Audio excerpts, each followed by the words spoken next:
মাম্মা মাম্মা, আজ কি তুমি পাবদা মাছ বানাচ্ছ মাম্মা? হ্যাঁ রে, পাবদা মাছে আর কি দেবে মাম্মা?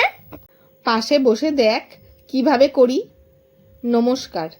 আজ মা মেয়ের হেসেলে থাকছে সবার খুব পছন্দের সর্ষে পাবদা। দেখুন তো আপনাদেরও পছন্দ হয় নাকি। প্রথমেই 4টে পাবদা মাছ নিয়ে তাতে হলুদ, নুন আর সাথে অল্প একটু সর্ষের তেল নিয়ে ভালো করে মাখিয়ে নিতে হবে। এই মাছে একটু সর্ষের তেল না মাখালে মাছটা খুব ফাটে। এবার কড়াইটা খুব ভালো করে গরম করে নিয়ে তাতে তেল দিয়ে সেটাও খুব ভালো করে গরম করতে হবে। তারপরে মাছগুলো দিয়ে দুটো পিঠ ভালো করে ভেজে তুলে নিতে হবে। একটা মশলা করতে হবে। তার জন্য একটা শিলে সাদা সর্ষে আর কালো সর্ষে সাথে 4টে কাঁচা লঙ্কা নিয়ে নিতে হবে। তারপর মশলাটা খুব ভালো করে মিহি করে বেটে নিতে হবে।